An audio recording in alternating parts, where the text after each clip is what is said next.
और सलमान भाई क्या कर रहे हैं? यार गाड़ी बेचने का सोच रहा हूँ, लेकिन ना समझ नहीं आ रही कि ऐड कैसे लगाऊँ। यार 3 सिंपल से स्टेप्स हैं। सबसे पहले गाड़ी की पिक्चर्स पोस्ट करें, उसके बाद आपने टाइपिंग की ज़रूरत नहीं है, प्री डिफाइंड टेम्पलेट्स के अंदर से डिस्क्रिप्शन निकालें और उसके बाद रीजनेबल प्राइस लगाएं। तो बस पोस्ट एंड ऐड पे क्लिक करें और ये गई आपकी गाड़ी।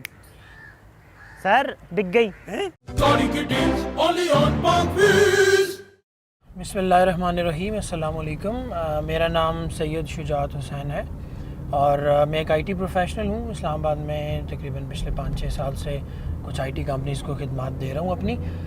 मेरे पास Proton Saga base variant 1.3 MT जिसको कहते हैं ये है और ऑलमोस्ट तकरीबन 4-4.5 महीने हो गए हैं मेरे पास इस गाड़ी के, और मैं इस गाड़ी को अराउंड 5200 किलोमीटर चला चुका हूँ, जिसमें कुछ लॉन्ग ट्रिप्स भी थे और शॉर्ट इंटरसिटी भी। इससे पहले मेरे पास सुजुकी लियाना 2007 मॉडल थी और वो भी बेसिकली मैंने बाग व्हील से ही परचेज़ की थी। इनफैक्ट मेरी जितनी भी गाड़ियाँ थी, मैंने अपनी लाइफ में कोई 7-8 गाड़ियाँ, अभी मेरे पास 2 गाड़ियाँ हैं, 7-8 गाड़ियाँ मैंने चेंज की हैं, ली हैं, ख़रीदी हैं, बेची हैं, वो सारी मैंने बाग व्हील से ही ली हैं। लास्ट टाइम जो थी वो लियाना 2007 मॉडल ली थी मैंने 735 की, 7,35,000 की, और मैंने सेल आउट की 8 लाख रुपए की, और वो तकरीबन मैंने 1 साल चलाई। उसके बाद मेरी रिक्वायरमेंट थी कि मेरे पास कोई नई गाड़ी हो, क्योंकि पुरानी गाड़ियों में मसला आपको पता है, मैकेनिक्स वगैरह आपको बहुत तंग करते हैं, तो इस वजह से मुझे नई गाड़ी की रिक्वायरमेंट थी। और नई गाड़ियों में मेरे पास जो ऑप्शंस थे उसमें एल्सवन और प्रोटॉन सागा। प्रोटॉन सागा में एस वेरिएंट, मेरी तो डेफिनेटली ख्वाहिश एस वेरिएंट की ही थी, बट अनफॉर्चुनेटली आप सबको पता है कि एस वेरिएंट तो आजकल मिल नहीं रहा, और मुझे बेसिक वेरिएंट जो मैनुअल ट्रांसमिशन है वो लिया। बेस वेरिएंट 1.3 मैनुअल ट्रांसमिशन की जो इनवॉइस प्राइस है वो 19,75,000 रुपया है, बट कंपनी ने एक अजीब सा रूल, जो अभी रिसेंटली, बाकी कोई भी कंपनी ऐसा नहीं है उनका, ये लोग जो हैं वो फ्रेट चार्जेस भी डाल रहे हैं 30,000 के। तो 30,000 फ्रेट चार्जेस के साथ ये 20,05,000 की गाड़ी है, और कुछ टैक्सेस मिला के ये 20,08,000 रुपये की इसकी इनवॉइस प्राइस है। जैसे कि आपको पता है सबको कि पाकिस्तान में गाड़ी लेना एक बहुत बड़ा मुहिम्मा, क्योंकि पाकिस्तान में गाड़ियां लॉन्च तो हो जाती हैं बट वो मिलती नहीं हैं। मेरे साथ भी ऐसा ही हुआ। अच्छा, एक चीज़ मैं भूल गया कि जो प्राइसिंग मैंने आपको बताई है ये बजट से पहले की बताई है। अभी बजट में चूँकि 50,000 लेस हुई है प्राइसिंग, बट मुझे नहीं लगता कि उस लेस प्राइस पे किसी को गाड़ी मिली होगी, क्योंकि गाड़ियाँ मिलनी बंद हो गई हैं। CBU यूनिट्स जो हैं वो सेल आउट हो रहे हैं। मैं तकरीबन 1 मंथ अपनी बुकिंग करवा के वेट करता रहा। जो डीलरशिप थी उन्होंने मुझसे कुछ ऑन डिमांड किया, वो मैंने पे भी किया, उनको कुछ एडवांस पैसे दिए, बट आफ्टर 20-30 डेज़ उन्होंने मुझे बताया कि जी अनफॉर्चुनेटली हम आपको गाड़ी नहीं दे सकते। इसमें ऐसे है कि जो डीलरशिप है वो तो वो ये नहीं कहते कि हम आपको डेफिनेटली अपनी गाड़ी देंगे, वो कहते हैं जी हमारे पास गाड़ी है, एक बायर है, वो हमसे लेना चाह रहा था, उसने बुकिंग कराई हुई थी, उसकी गाड़ी आने वाली है, आप बताएं आपने लेनी है तो एस वेरिएंट जो इसमें है वो तो बिल्कुल अवेलेबल नहीं है, उसके बारे में तो वो बात ही नहीं करते। हाँ, कुछ बायर के एक्सटर्नल डीलर्स हैं जो वो दे रहे हैं, बट उस पर 3-3.5 लाख ऑन चल रहा है। जो बेस वेरिएंट था वो मुझे मिला, और उसके लिए भी जो डीलरशिप थी उसने मुझे कहा जी हम आपसे 1 लाख रुपया ऑन लेंगे, और फ्रेट चार्जेस अलग, फ्रेट चार्जेस मिला के वही 1,30,000 रुपया ऑन बन रहा था। और फिर जो डीलरशिप है उसको मैंने एडवांस भी दे दिया, क्योंकि मैंने गाड़ी लेनी थी, मैंने उनको एडवांस दिया, उन्होंने मुझसे 40,000 एडवांस लिया। बट 20 डेज़ के बाद मैंने उनको कॉल की, मैंने कहा जी मुझे गाड़ी मेरी कुछ अपडेट दे दें, क्योंकि 10 दिन रह गए, मुझे गाड़ी मिल जाएगी। तो उन्होंने फिर भी कहा जी अनफॉर्चुनेटली हम आपको गाड़ी नहीं दे सकते, आप ऐसा करें कि हम माजरत ही कर सकते हैं, आप आ जाएं हमारे पास और आके अपने पेमेंट रिटर्न कर लें। मैं काफ़ी उनके साथ बहस भी की, मैंने कहा यार कोई और कलर दे दें, कुछ पॉसिबिलिटी बनाएं, बट अनफॉर्चुनेटली उन्होंने मुझे मेरा पैसे रिफ़ंड कर दिए और मुझे गाड़ी नहीं दी। हाँ, उन्होंने एक हेल्प की कि एक बंदे का बता दिया कि जी ये साहब हैं, इन्होंने हमसे गाड़ी ली है, आप इनसे जाके रब्ता कर लें और जो भी ये पेमेंट एक्स्ट्रा मांगते हैं तो वो ले लें। तो मुझे वही 1,30,000 रुपया ऑन देना पड़ा। इसके अलावा अपना पर्सनल एक्सपीरियंस बताऊं, मैंने ये सोचा कि शायद किसी और सिटी से मिल जाए, तो मैंने पाकिस्तान के शायद ही कोई ऐसा डीलर हो जो ऑथराइज डीलर हैं, उनको कॉल ना की हो, सबको कॉल की है। फैसलाबाद से मुझे कोटेशन मिली थी कि 1,75,000 आप ऑन दें तो आपको गाड़ी मिल जाएगी। बट मुझे यही सूटेबल लगा कि इस्लामाबाद से 130 ऑन दे के मुझे मिल रही है गाड़ी, तो मैंने ले ली क्योंकि मैं काफ़ी तंग हो गया था। इवन इस फ्रस्ट्रेशन में मैंने कुछ और गाड़ियाँ ढूंढनी भी शुरू की। एल्सविन मैंने देखी, एल्सविन पे भी अगर मैं ओन देता, वो भी ओन तकरीबन 1 लाख रुपया ओन था बेस वेरिएंट पे, 1 लाख रुपया ओन प्लस वो इस गाड़ी से एक्सपेंसिव है, आप सबको पता। तो बेस वेरिएंट जो उनका 2-2.5 लाख रुपया वैसे एक्सपेंसिव है और 1 लाख ओन, तो 3-3.5 लाख रुपया वो गाड़ी एक्सपेंसिव थी और उसमें ऑप्शंस और वो चीज़ें मेरे ख्याल में उसके लिहाज से फिर ये प्रोटॉन सागा ज़्यादा बेहतर थी। तो इस वजह से मैंने प्रोटॉन सागा का डिसीजन लिया और ये मुझे तकरीबन 21,35,40 हज़ार रुपये में पड़ी। और एक चीज़ बड़ी स्ट्रेंज जो मैंने नोट की है और शायद जो व्यूज़ देख रहे हैं उन्होंने भी नोट की हो कि इसका जो R3 वेरिएंट है वो लिमिटेड था, बट वो अवेलेबल है। आप R3 वेरिएंट लेने जाएं, आपको इवन मुझे जो डीलरशिप थी उन्होंने रिक्वेस्ट की कि सर आप R3 ले लें, और R3 में भी डेफिनेटली 2 हैं बट वो दोनों अवेलेबल थे। उसका ओन भी उन्होंने कहा जी जो मैनुअल है उस पर ओन भी नहीं लूँगा, जो इवन जो उसमें जो ऑटोमेटिक ट्रांसमिशन वाला है उस पर ओन था बट वो भी कुछ 40-50 हज़ार रुपया। तो ये बड़ी स्ट्रेंज बात है। शायद उसका कलर, क्योंकि वो सिर्फ ब्लैक कलर में ब्लैक और येलोइश सा है, तो पहले मैंने सोचा कि यार वो ले लूँ, बट वो कन्वीनियंट नहीं है। वो रेसिंग कार तो खैर है नहीं, तो हम कहेंगे उसका उस तरह का कलर और उस तरह की शेप। बाय द वे ये एक है चीज़, मेरे ख्याल में लोगों को वो R3 वेरिएंट पसंद नहीं आया। बाकी एस वेरिएंट आपको कहीं भी नहीं मिलेगा, 3-4 लाख ओन दे के कोई दे तो बात है। और मैनुअल ट्रांसमिशन भी अब आपको CBU यूनिट्स नहीं मिलेंगे। गाड़ी के जो की फीचर्स हैं उनमें अगर हम बात करें तो 2 एयर बैग्स स्टैंडर्ड आते हैं, और एक बड़ी अच्छी बात है प्रोटॉन की कि उन्होंने इस गाड़ी में जितने भी वेरिएंट्स हैं सब में ये एयर बैग्स डाले हैं और ABS ब्रेक सिस्टम, तो ये बहुत एक अच्छी बात है। इसके अलावा पावर विंडोज़ हैं, पावर स्टीयरिंग है। पावर स्टीयरिंग की जो बात हुई तो यहाँ पे एक साथ ही आपको बता दूँ कि क्योंकि इसका इलेक्ट्रॉनिक पावर स्टीयरिंग है तो उसकी एक साउंड आती है, अगर आप उसको फुल टर्न करें राइट लेफ़्ट किसी भी तरफ, तो वो एक अजीब सी एक साउंड प्रोड्यूस करता है एंड पे जाके, मतलब फुल कटिंग में आपको ये इशू आता है। शुरू में जब आप नहीं होते हैं गाड़ी ड्राइव करते हैं तो बंदा कहता है यार कुछ लग गया गाड़ी को, इस तरह की साउंड आती है। मैं आगे आपको दिखा भी दूंगा, बट ये इसके की फीचर्स हैं। इसके अलावा जो एस वेरिएंट है उसमें तो ट्रैक्शन कंट्रोल वगैरह भी है, बट बेस वेरिएंट में ऐसा कुछ भी नहीं है। और इवन इसकी जो LCD है वो भी मैनुअल है और बहुत मुश्किल से ऑपरेट होती है। टू बी वेरी ऑनेस्ट, आपने अगर ब्लूटूथ भी कनेक्ट करना है तो आपको आधा घंटा लग जाएगा, आप ढूंढते रहेंगे यार ब्लूटूथ कैसे कनेक्ट करें, और नया बंदा उसके लिए तो बहुत ही मुश्किल है।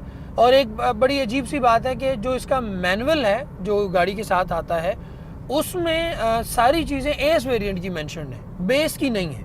तो मैं काफ़ी सर्च करता रहा कि मुझे मैनुअल से मिल जाए कि how to operate this, but फिर ये हुआ कि जिससे मैंने गाड़ी परचेज़ की थी तो उसने मुझे हेल्प आउट किया, तो मुझे ईजीली फिर मुझे पता चल गया। बट अभी भी अगर आप कहें मुझे ब्लूटूथ कनेक्ट करना है, it will take me approximately 15 minutes. Actually गाड़ी की जो फ्यूल एवरेज है, मैं एक्सपेक्ट कर रहा था कि फ्यूल एवरेज कम अज़ कम इसको शॉर्ट पे 13-14 देनी चाहिए। नो डाउट सुनील भाई का रिव्यू देखा था मैंने गाड़ी लेने से पहले, उन्होंने भी ये चीज़ मेंशन की थी कि इसकी एवरेज ठीक नहीं है, बट आई सेड कि वो क्योंकि ऑटोमेटिक चला रहे थे तो ऑटोमेटिक डेफिनेटली कोई भी गाड़ी ऑटोमेटिक होगी उसकी फ्यूल एवरेज थोड़ी सी कम होती है। मैनुअल वेरिएंट में भी यही इशू है। अगर आप किसी ट्रैफिक वाले दिन आप किसी भी सिटी में इंटरसिटी ड्राइव कर रहे हैं तो आपको ये गाड़ी 11, 11.5 या 12 की एवरेज देगी, इससे ऊपर ये नहीं जाती। लॉन्ग पे आई डोंट नो वाई कि ये टोटल ऑपोजिट हो जाती है। लॉन्ग पे इसकी एवरेज बहुत बेहतर है, बहुत ज़्यादा बेहतर है। लॉन्ग पे इसने मुझे 17-18 की भी एवरेज दी है, मतलब आप 100 किलोमीटर पर आवर की स्पीड से जा रहे हैं मोटरवे पे और कांस्टेंट स्पीड से जा रहे हैं तो ये आपको 17-18 पे भी जाती है। गाड़ी की स्टोरेज स्पेसेस में अगर हम बात करें तो हर डोर में पीछे भी और आगे भी बॉटल होल्डर है और अच्छी खासी स्पेस है, आप अपने पर्स वगैरह रख सकते हैं। बट यहाँ पे जो LCD के नीचे या पर्स रखने की या मोबाइल रखने की जो जगह हैं, अब आप देख सकते हैं मेरा एक मोबाइल वो भी बड़ा मुश्किल से यहाँ पे आया हुआ है, तो ये वाली जो स्पेस है ये कुछ मुनासिब नहीं है। आई वाज थिंकिंग कि ये ज़्यादा होनी चाहिए थी। और इसी तरह से यहाँ पे भी कुछ खास स्पेस नहीं, ये कप होल्डर्स हैं और इसके अलावा आर्म रेस्ट तो है ही नहीं, और यहाँ पे भी कोई स्पेस में इवन आपने कपड़ा भी कोई रखना है सफाई वाला तो वो भी नहीं रख सकते, वो भी आपको डोर में या सीट के साइड पे रखना पड़ेगा। कंफर्ट लेवल की बात करें तो गाड़ी बहुत कंफर्टेबल है, ड्राइव में गाड़ी एक्स्ट्रा कंफर्टेबल आप कह सकते हैं। बाकी as compare to other, even मैंने एल्सविन चलाई है और टोयोटा की इवन जो आप GLI XLI चलाएं, इवन होंडा की चलाएं, रिबॉर्न वगैरह, हाँ रिबॉर्न की थोड़ी सी कंफर्ट बेहतर है, बट इसकी कंफर्ट नई गाड़ियों में सबसे बेहतर है। पिछली सीट्स की, हालांकि बाकी गाड़ियों की पिछली सीट में कंफर्ट लेवल कम होता है, इसमें टोटली ऑपोजिट है। अगली सीट से ज़्यादा पिछली सीट का कंफर्ट लेवल ज़्यादा है, तो ये एक बहुत अच्छी चीज़ है। स्पेस, लेग स्पेस बहुत इजी है, मतलब मैं आराम से सीट पीछे करके गाड़ी चलाता हूँ और फैमिली अगर पीछे 3 बंदे भी पीछे बैठे हों तो कोई इशू नहीं होता। बूट स्पेस बहुत बेहतरीन है, मतलब आपका अच्छा खासा लगेज इसमें आ जाता है, तो और बूट स्पेस में कोई इश्यूज नहीं है। कार की हैंडलिंग बहुत बेहतरीन है। लो स्पीड पे तो डेफिनेटली हर ही गाड़ी की ठीक होती है, बट हाई स्पीड पे, इवन मोटरवे पे किसी किस्म की कोई वाइब्रेशन, या इवन बड़ी गाड़ियाँ अक्सर साथ से गुजरती हैं तो गाड़ियाँ जो छोटी गाड़ियाँ होती हैं वो आउट ऑफ कंट्रोल होने के चांसेस होते हैं या आपसे हैंडलिंग मुश्किल हो जाती है। ऐसा नहीं है, बहुत स्टेबल है। इवन आपके साथ से कोई बड़ा ट्रक भी गुजरे, और इवन इसके अलावा अगर हम मोड़ों की बात करें, आप हिल एरियाज़ में बात करें, क्योंकि मैं बेसिकली मानसेरा का हूँ तो मैं इसको 3-4 बार गांव भी लेके गया हूँ, तो ऐसा कुछ भी नहीं हुआ। बहुत शार्प टर्न्स थे, बहुत ज़्यादा हिली एरियाज़ थे, बिल्कुल गाड़ी स्मूथ है। और ऐसा, और इवन ये भी 1.3 है। आई वाज एक्सपेक्टिंग कि ये हिली एरिया में पीछे 4 बंदे बिठा के, 3-4 बंदे और बिठा के थोड़ा सा तंग करेगी, बट ऐसा बिल्कुल नहीं हुआ। गाड़ी की जो ओवरऑल आपको कभी भी फील नहीं होता कि अंडर पावर है, गाड़ी बहुत बेहतरीन है, और इसकी जो हैंडलिंग है वो बहुत कमाल की है। गाड़ी में जो ऑप्शंस मैं सोच रहा था कि आने चाहिए, देखिए बहुत बेसिक सी चीज़ें होती हैं जो आई डोंट नो कि कंपनीज को इग्नोर करती हैं। जिस तरह मैंने आपको बताया, मैं लियाना यूज़ करता था, उसमें भी जो इसकी डिग्गी है उसमें लाइट होती है। बेसिक सी बात है कि रात में अगर आपने लगेज रखना है तो it will create a mess, और यही हुआ। जो ये गाड़ी है, हालांकि मतलब आपने 21-22 लाख रुपए लगाया है और अनफॉर्चुनेटली आपकी बूट में लाइट भी नहीं है। आप डिग्गी खोलते हैं, अंधेरा है, मोबाइल की लाइट से आपको सामान रखना पड़ता है अगर आप रात में यूज़ करें। तो ये चीज़ें, छोटी छोटी चीज़ें हैं जो कंपनी बेहतर बना सकती थी। हाँ, मैं ये नहीं कहूँगा कि जी इसमें ट्रैक्शन कंट्रोल क्यों नहीं डाला, हिल असिस्टेंट, क्योंकि वो ऑलरेडी एस वेरिएंट में है और प्राइस के हिसाब से इसमें जो फीचर्स हैं ABS वगैरह ये बहुत बेहतरीन है। हाँ, रिट्रैक्टेबल मिरर्स, मोस्टली सारे ये कहते हैं रिट्रैक्टेबल मिरर्स हो जाएं तो पाकिस्तान में जहाँ पे आपको बार बार हाथ से इसको मूव करना पड़ता है तो वो नहीं होता।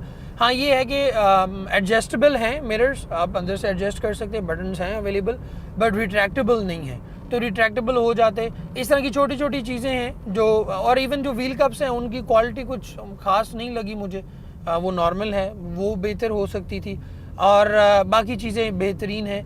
गाड़ी के जो की इश्यूज़ हैं उनमें मैंने आपको बताया, एक तो जो बहुत ही अजीब सा इशू है जो आई डोंट नो कि क्यों है, अगर आप बारिश में ड्राइव करें और बारिश थोड़ी सी तेज़ हो तो आपको लिटरली फील होगा कि मेरी गाड़ी टूट जाएगी।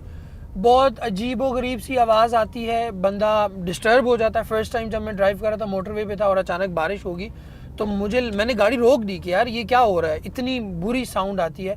इसके अलावा आपको छोटा सा भी कंकर ज़मीन से, आप अक्सर ड्राइविंग में होता है कि आपको पत्थर गाड़ी को हिट करते हैं, तो छोटा सा भी अगर आपको पत्थर लगता है गाड़ी को तो अजीब सी साउंड प्रोड्यूस होती है। मेरे ख्याल में इसकी जो बॉडी की कोई स्ट्रक्चर ऐसा है जिसकी वजह से ये साउंड होती है, और ये डेफिनेटली बेहतर की जा सकती है क्योंकि अभी CKD यूनिट्स आ रहे हैं, तो इस चीज़ पे गौर होना चाहिए क्योंकि ये बहुत ही, बारिश में आपको अंदर की आवाज़ भी सुनाई नहीं, आप आपस में ही बात करें तो आपको सुनाई नहीं देता, बहुत ज़्यादा साउंड आता है। एक चीज़ और जो मैंने नोट की है गाड़ी में, जो मुझे बड़ी अजीब सी लगती है, जो होनी नहीं चाहिए, इस जो डिम फुल लाइट्स का जो ये लीवर है, ये बड़ा अजीब सा है। मतलब आपको अगर रात में फुल करनी पड़ जाए लाइट्स तो अक्सर मैं तो तंग हो जाता हूँ कि यार ये फुल क्यों नहीं हो रही लाइट्स। मैं इनके डीलरशिप पे गया क्योंकि उनकी प्रैक्टिस हुई हुई है तो वो आराम से इसको कर लेते हैं, बट आम बंदे के लिए ये बड़ा मुश्किल है। हालांकि ऐसा नहीं होना चाहिए, डायरेक्ट एक बटन से ये डिम फुल होनी चाहिए, बट ऐसा नहीं है, ये अजीब सी ऊपर प्रेस करके रखना पड़ता है और बंदे को लगता है ये टूट जाएगा। और इसके अलावा जो मैंने आपको बताया साउंड, इसकी स्टीयरिंग की आप फुल काटते हैं गाड़ी तो इस तरह लगता है कि यार कहीं लग गई है गाड़ी, कहीं मतलब किसी चीज़ के साथ हिट होगी, ऐसा अजीब सा साउंड आता है। अच्छा, गाड़ी के जो स्पेयर पार्ट्स की बात करूँ तो यहाँ पे मैं आपको एक बात बता दूँ, अभी क्योंकि 5000 भी इसकी सर्विस ड्यू थी और मैं लेके गया इसको सर्विस करवाने के लिए, बट अनफॉर्चुनेटली इसका ऑयल और फिल्टर भी मौजूद नहीं था उनके पास। मैंने काफ़ी रिक्वेस्ट की कि भाई आप बता दें, मैं बाहर से ऑयल ला देता हूँ आपको, आप डाल दें। वो कहते हैं नहीं जी इसका कोई स्पेशल ऑयल होता है, जो मुझे नहीं लगता कि इसका स्पेशल कोई ऑयल होता है, उन्होंने बस अपना वो प्रॉफिट मार्जिन रख के बेचना है ऑयल। बट ये चीज़ बहुत गलत है। आप गाड़ी मार्केट में लॉन्च कर रहे हैं, आपके पास हर चीज़ अवेलेबल होनी चाहिए। ये छोटी छोटी चीज़ें, अब सर्विस मैंने करवानी, मैं क्या करूँगा, डीलरशिप से नहीं करवाऊँगा, लोकल से, फिर वही बात है कि मेरी गारंटी और वो चीज़ें नहीं होंगी। तो ये चीज़ें हमारी डीलरशिप पे होनी चाहिए, ऑयल, फिल्टर और बेसिक पार्ट्स, स्पेयर पार्ट्स। मैंने जो मेरी नॉलेज के मुताबिक फ़िलहाल इसके कोई भी स्पेयर पार्ट्स अवेलेबल नहीं है, क्योंकि जब तक ये CKD यूनिट हाँ मंगवा के वो दे सकते हैं, जिस तरह उन्होंने कहा मैं ऑयल मंगवा के दूंगा, so it will take around 2 to 3 days जिसमें वो मुझे मंगवा के दे देंगे ऑयल, और आई नो कि वो मंगवा देंगे, बट ऐसा नहीं होना चाहिए, उनके पास अवेलेबल होने चाहिए। और स्पेयर पार्ट्स का मेरे ख्याल में उसकी प्राइसिंग फ़िलहाल हाई होंगी जब तक वो पाकिस्तान में मैन्युफैक्चरिंग स्टार्ट नहीं होती। एज़ पर माई नॉलेज उन्होंने, क्योंकि मैंने प्रोटॉन वालों से ही पूछा था, बुकिंग्स तो उन्होंने बंद की हुई हैं, इस्लामाबाद वाले जो प्रोटॉन वाले हैं, पिछले वीक की बात है, मैं गया था, बुकिंग्स तो बंद हैं, बट वो ये कह रहे थे कि हमारा जो प्लांट है उसकी इनॉग्रेशन हो चुकी है, प्रॉबेबली दिस मंथ वो अपनी मैन्युफैक्चरिंग स्टार्ट करेंगे और CKD यूनिट्स आ जाएंगे। बट ये है कि आई डोंट नो कि उसकी क्वालिटी कैसी होगी। CBU यूनिट की क्वालिटी बहुत बेहतर है और स्पेयर पार्ट्स भी फिर अवेलेबल होंगे, बट अभी स्पेयर पार्ट्स इसके अवेलेबल नहीं है। मैं फाइलर हूँ, तो रजिस्ट्रेशन कॉस्ट मुझे पड़ी है अराउंड 77-78,000। उसमें क्योंकि मैंने एक और बंदे से ली थी तो मुझे ट्रांसफ़र भी करवानी पड़ी। देखिए अगर रीसेल की बात करें गाड़ी की, तो डेफिनेटली फ़िलहाल तो हम ये बात नहीं कर सकते क्योंकि गाड़ी बहुत नई है, और जो यूज़र है, एंड यूज़र, इन्वेस्टर की बात नहीं कर रहा, इन्वेस्टर तो वो है जिसने ओन के लिए पैसे कमाने के लिए ली है। जो एंड यूज़र है, अब जिस तरह मैं हूँ, मैं गाड़ी नहीं बेचूंगा, बट अगर मैं बेचना भी चाहूँ तो आई एम डैम श्योर कि विद इन 1 day ये गाड़ी सेल आउट हो जाएगी और मुझे अच्छा खासा प्रॉफिट देगी। वजह ये है कि अभी तक मार्केट में है ही नहीं, अवेलेबल ही नहीं है, बुकिंग्स बंद हैं। जो बुकिंग्स जिन्होंने करवाई हुई हैं उनको कुछ नहीं पता गाड़ी कब मिलेगी। बट आई डोंट नो, जब CKD आ जाएगा तो फिर इसकी रीसेल के बारे में बात ज़्यादा क्लियर हो जाएगी। बट मेरे ख्याल में बेहतर होगी, क्योंकि इस प्राइस रेंज में, टू बी वेरी ऑनेस्ट, अगर आप देखें तो इसके कंपैरिजन में कोई गाड़ी भी नहीं है। पाक व्हील्स की सर्विसेज मैंने काफ़ी सारी यूज़ की हैं।